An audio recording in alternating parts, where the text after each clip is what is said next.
या इलाही बख्श दे सईद को रोज़े हश्र तो। अरे अजान हो रही है, ऐसा करता हूँ यहीं पे नमाज़ पढ़ लेता हूँ।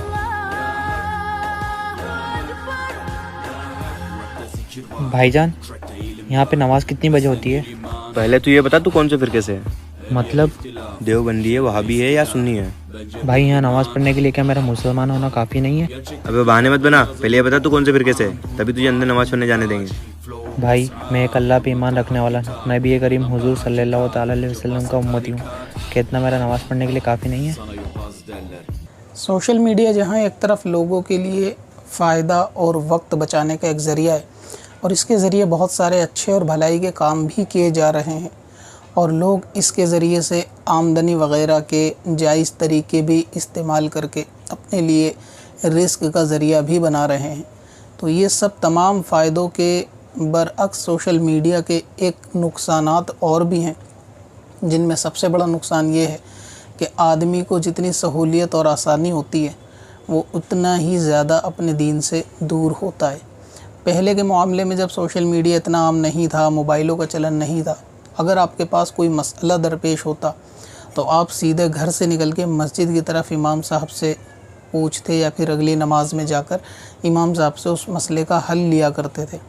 लेकिन क्योंकि आजकल टेक्नोलॉजी का ज़माना है तो सोशल मीडिया इंटरनेट फ्री है, तो ऐसे में आजकल आदमी घर से निकल के जाकर मस्जिद के इमाम से पूछने की ज़हमत नहीं उठाता और अपने घर पे सोशल मीडिया के ज़रिए किसी की भी पोस्ट और वीडियो देखकर उसी को सुनता और सीखता है और ये समझता है कि इसकी बताई हुई तमाम बातें दुरुस्त हैं। और यही नुकसान है कि जो लोगों के ईमान के लिए ख़तरा है, गैर मुक़ल्लिदियत जो आज नौजवानों के अंदर आम है, उसकी सबसे बड़ी और बुनियादी वजह यही सोशल मीडिया है कि आप किसी भी चीज़ को हर किसी अरे गैरे से सुनकर उसको सही मान लेते हैं। और इसमें बाज़ लोग ऐसे भी हैं कि जो अपने ईमान का सब्सक्रिप्शन सिर्फ़ 1 महीने के लिए लेते हैं और रमज़ान में मुसलमान बन जाते हैं और फिर उसके अंदर ऐसे कंटेंट लेकर आते हैं, इस तरीके की वीडियोस बनाते हैं कि जो दिखने में बहुत ज़्यादा बेहतर लगती हैं और नेकी की दावत देते हुए लगती हैं। और जब उनका रमज़ान जाते ही रिचार्ज ख़त्म होता है तो बाकी 11 महीने वो ईमान का वापस रिचार्ज नहीं करते। तो उसी 1 महीने के नतीजे के अंदर कुछ कंटेंट ऐसे बनते हैं कि जो देखने सुनने में बहुत ज़्यादा अच्छे और हिदायत वाले और नेकी की दावत देते हुए लगते हैं, मगर उसकी हकीकत कुरान हदीस के अंदर क्या है और उन कंटेंट की या बोली गई उन बातों की शरीयत में क्या वैल्यू है, ये चीज़ आप किसी से जो है वो वेरीफाई नहीं करवाते। जैसा कि अभी आपने इस वीडियो के अंदर देखा कि एक शख्स जिसको अपने नाम की सही स्पेलिंग भी नहीं पता कि अतीक के अंदर क्यों आएगा लास्ट में या के आएगा, वो शख्स आपको वही 1 महीने का सब्सक्रिप्शन लेने के बाद इस तरीके की वीडियो बना के अब तक दिखाता है कि जिससे देखने में लगता है कि ये बंदा हक़ की बातें कर रहा है। और ये वो लोग होते हैं जिनको सही से बैतुल खला जाने का तरीका भी नहीं आता, खाने पीने के सुन्नत तरीके भी नहीं आते, यहाँ तक कि इनको नमाज और वज़ू के भी सही मसाइल और सही तरीके से लोग वाकिफ़ नहीं होते।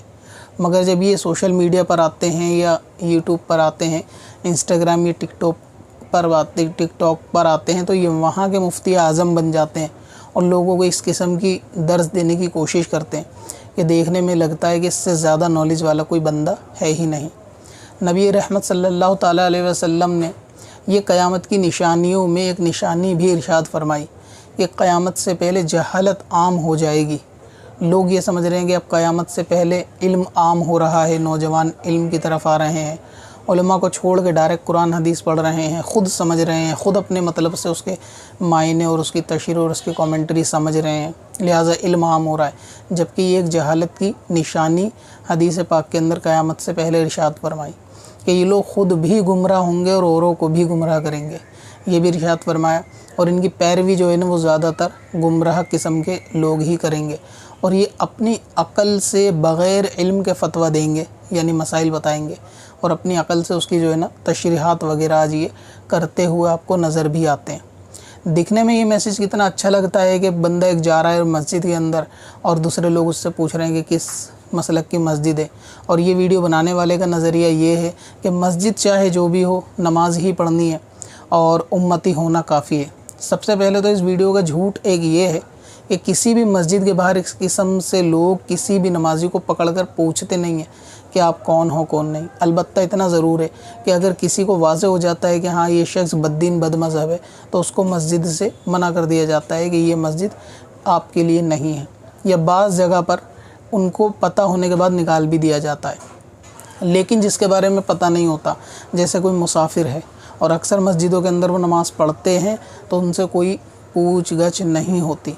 तो जो इस वीडियो के अंदर एक पैगाम दिया गया है तो ये एक झूठ पर मबनी है, एक ऐसे फ़रेब पर कि जिसका वजूद ही नहीं है। मस्जिद के बाहर कोई किसी से नमाज़ पढ़ते जाते वक्त उससे ये नहीं पूछता कि आप किस फ़िरके से हो।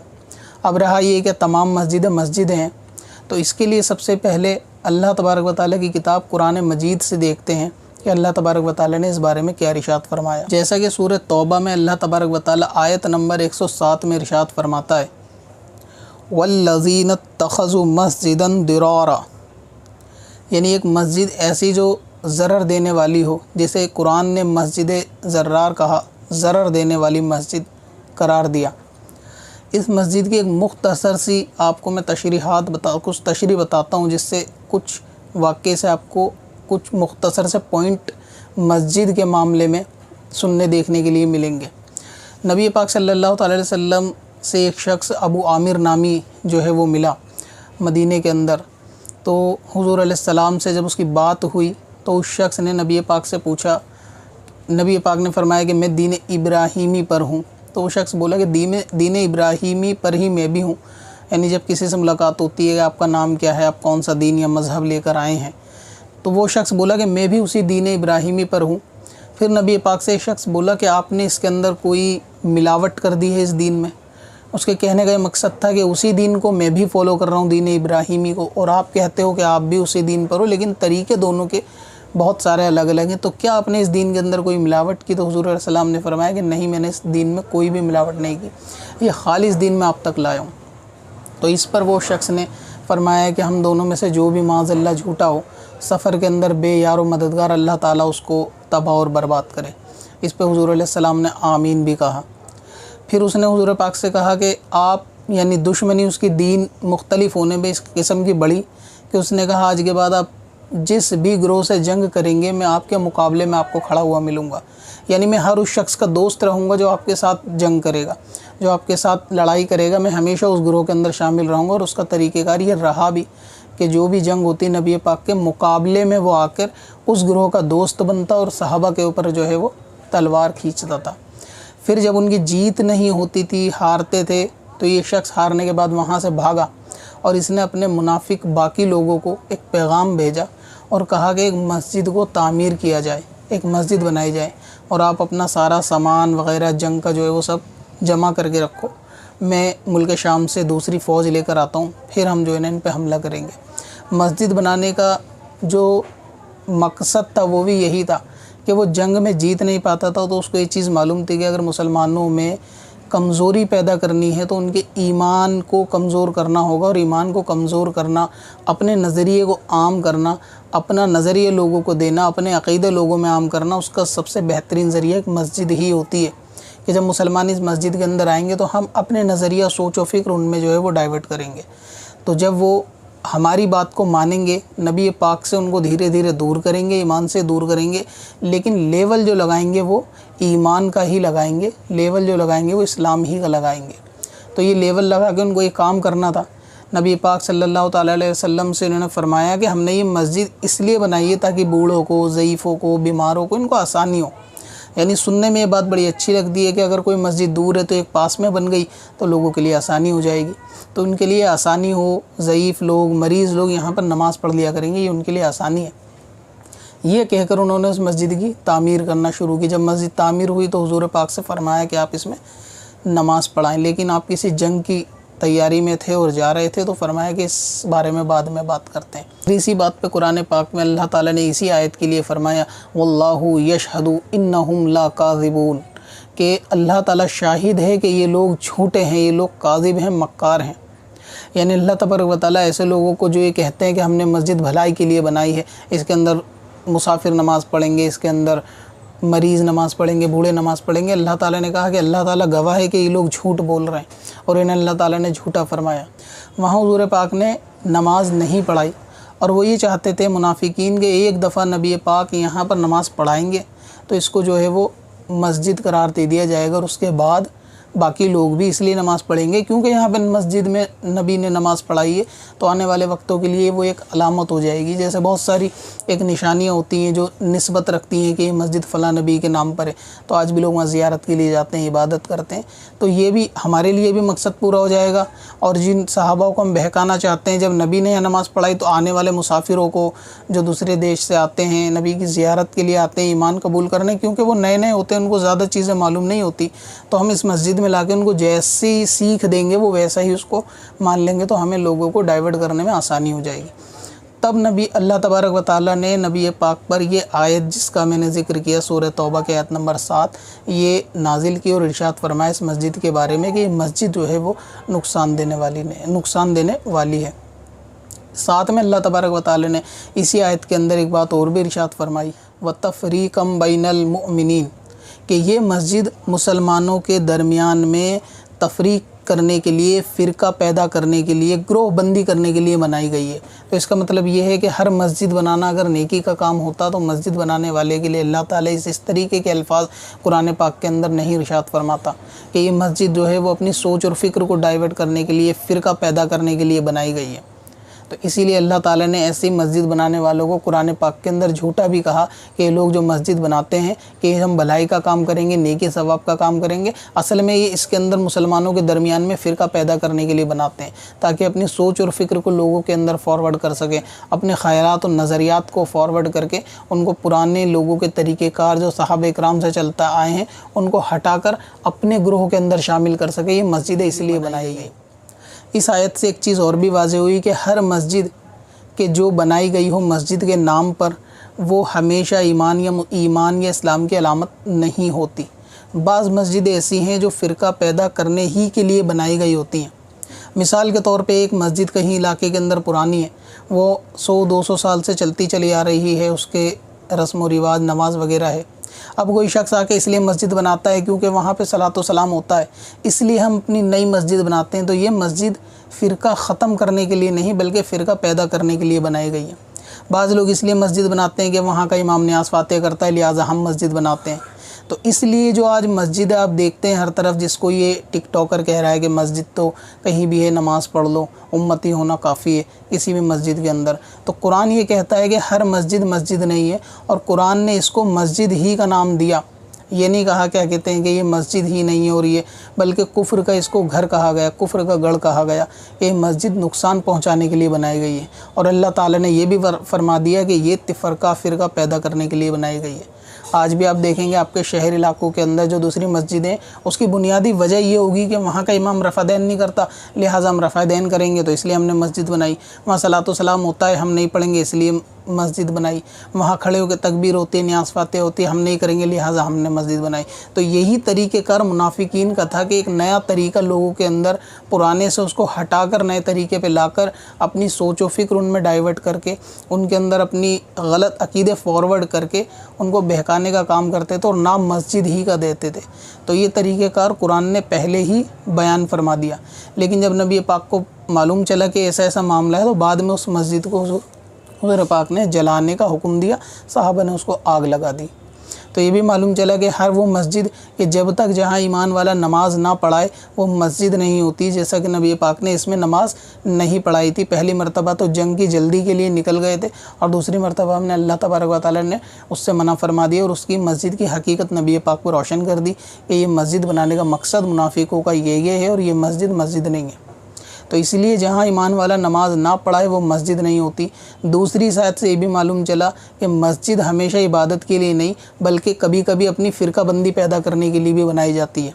हिंदुस्तान के अंदर 200 साल पुरानी आप जो भी मस्जिद देखेंगे उनमें बाज़ के नाम तो ऐसे हैं कि जो नाम रखने को देवबंदियत या वहाबियत के पैरोकार शिरक समझते हैं। मिसाल के तौर पे आप दिल्ली की मिसाल ले लें, नबी बख्श नाम की आपको कई मस्जिदें मिलेंगी, ग़ुलाम नबी नाम की आपको कई मस्जिदें मिलेंगी, अब्दुल नबी नाम की आपको कई मस्जिदें मिलेंगी। तो क्या ये नाम जो लोग रखना भी शिरक समझते हैं, क्या इन्होंने ये मस्जिदें बनाकर इसका नाम ये रखा होगा कि जो ऐसे नाम रखने को नाजायज़ और हराम कहते हैं कि अब्दुल नबी नाम नहीं रखना चाहिए? तो जो ऐसे नाम रखने को हराम कहते हैं वो ऐसे नाम मस्जिद के तो नहीं रख सकते। तो इसका मतलब ये है कि ये मस्जिदों के ऊपर बाद में कब्ज़े किए गए हैं और इनको अपने कब्ज़े में लेकर अपनी सोचो फ़िक्र के ज़रिए लोगों को कन्वर्ट किया गया।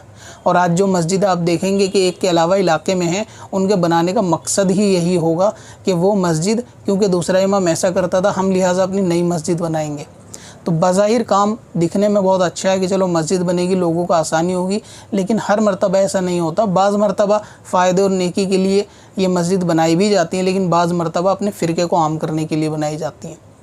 और उसके ऊपर कुछ लोग जो 200 साल पुराने अहले सुन्नत से हट के मस्जिदें जिन्होंने बाद में तामीर की, वही लोग फिर आपको ये मुनाफिकाना दर्ज देते हैं कि मिलजुल के रहो, फ़िरका बंदियत के अंदर मत पड़ो।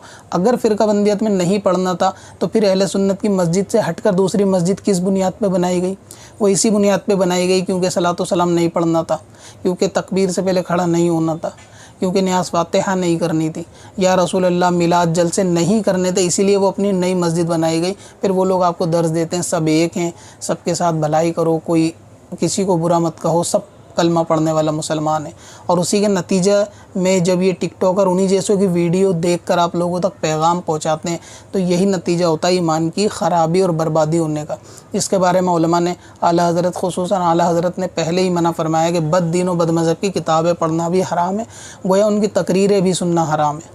क्योंकि उस वक्त सोशल मीडिया का दौर नहीं था तो बात सिर्फ तकरीरों पे गई, लेकिन ये तकरीर का क़यास जो है वो बयान, तहरीर का क़यास जो है वो तकरीरों पे भी होगा, क्योंकि आलिम चाहे लिख कर कोई चीज़ दे या मुँह से कह कर कोई चीज़ दे, बात दोनों बराबर है।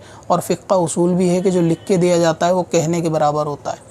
तो इसीलिए ये आजकल के टिकटॉकर आपका ईमान कमज़ोर होने की वजह से ये सब मामला करते हैं।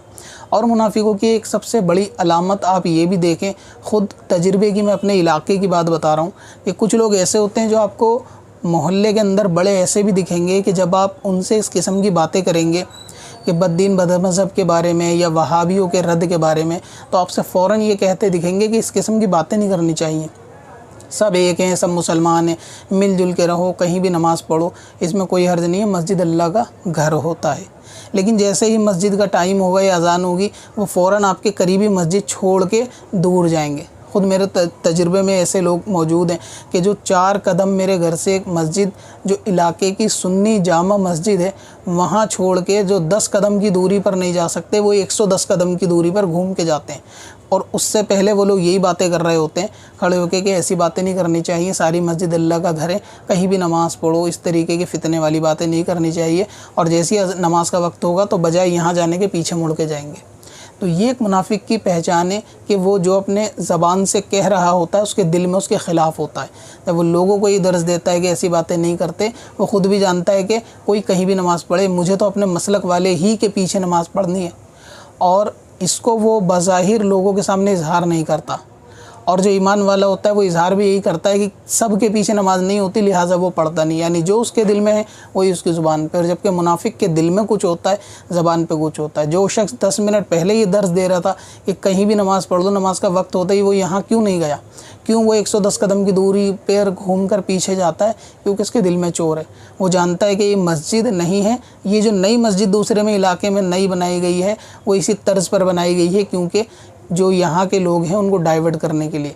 और उसका नतीजा होता भी है। आप आज देखेंगे जितने भी लोग हैं ना, जो नौजवान हैं, कहीं भी नमाज़ पढ़ लो इस किस्म की बातें करते हैं, अगर वो अपने घर में तहकीक करके देखें, उनके बाप, उनके दादा, उनके नाना और उनके नाना के नाना या जो भी पीछे तक हैं, वो तमाम के तमाम अहले सुन्नत मसलक आला हज़रत वाले, यानी जिसको आम ज़ुबान के अंदर बरेलवी कहा जाता है, न्याज़ व फातिहा करने वाले ही मिलेंगे। लेकिन वो लोग आज क्यों हुए? क्योंकि इसी कुरान की तर्ज पर जो है वो मुनाफिकों ने मस्जिदें बनाई, फिर इसके अंदर लोग नमाज़ पढ़ने गए और उसका नतीजा यही हुआ कि वो ईमान से भटक गए। और ये तरीक़ेकार कुरान पहले बयान करके मुसलमानों को आगाह कर चुका है कि हर मस्जिद मस्जिद नहीं होती, ये मस्जिदें नुकसान पहुँचाने के लिए बनाई जाती हैं, लिहाजा इन मस्जिदों से दूर रहा जाए।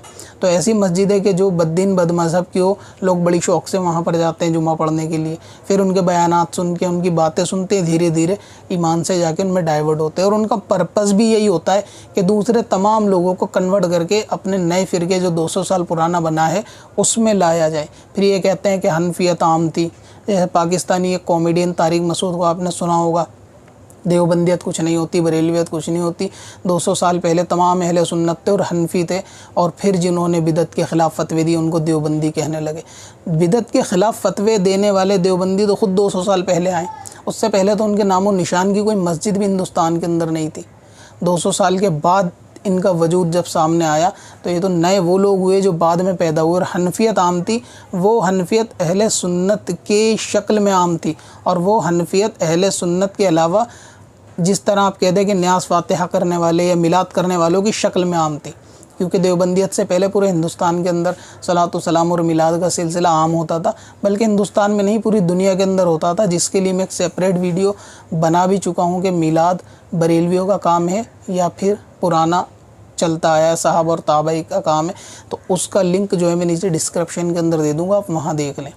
तो इस तरीके के टिकटॉकर या यूट्यूबर की वीडियो पर आकर जो लोग ईमान ख़राब कर रहे हैं उनको सावधान रहना चाहिए। और सबसे ज़्यादा गलती उन लोगों की जो इन वीडियो को शेयर करते हैं, स्टेटस बनाते हैं, लोगों में आम करते हैं। अब क्योंकि ये तो हक़ के धोना भी नहीं जानता और ये आपको दर्ज दे रहा है कि कहीं भी नमाज़ पढ़ लो, ऐसा कर लो, वैसा कर लो। ये है कि आप जो है दवाई लेने के लिए मज़दूर के पास भी जा सकते हैं, कि जो घर बना रहा हो आप उससे कहेंगे मेरे सर में दर्द है ज़रा देख लें। आप ऑपरेशन कराने के लिए सैलून वाले के पास भी जा सकते हैं, क्योंकि उस तरह की कैंची तो उसके पास भी होती है, आप चीरा उससे भी लगवा के ऑपरेशन करा सकते हैं। तो क्या आप उससे कराते हैं? नहीं। जिसका जो काम है उसको वही करना चाहिए। इनका काम अगर नाचने गाने का है, जब तक इनको हिदायत नहीं मिलती तो इनको अपना काम करने दो। लेकिन जब ये नाचने गाने वाले लोग जो लोगों के मनोरंजन के लिए सोशल मीडिया के ऊपर नाचते हैं, जब वो आपको दीन की दावत देते हैं तो आपको उनको एक्सेप्ट नहीं करना चाहिए। सिर्फ नेकी और भलाई की बात करना तो एक्सेप्टेबल है, लेकिन अपनी अकल से मसले गढ़ना, कुरान हदीस की तशरीह बयान करना, इसको आपको हरगिज़ एक्सेप्ट नहीं करना चाहिए। और आप इस बंदे की इस वीडियो की कमेंट में भी देखेंगे ना, तो वहाँ पे अहले सुन्नत के कितने लोगों ने अहले सुन्नत और मसलक आला हज़रत ही का जो है ना नाम लिखा हुआ है कि इस तरीके की बातों से कुछ नहीं होता, सिर्फ एक जमात अकबर है जो कि अहले सुन्नत है। अस्सलामु अलैकुम वरहमतुल्लाहि वबरकातुहू।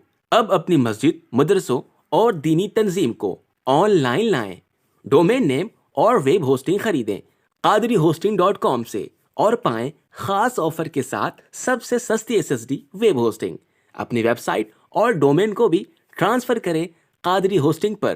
कब से अपनी खताओं का शुमारा जाएगा।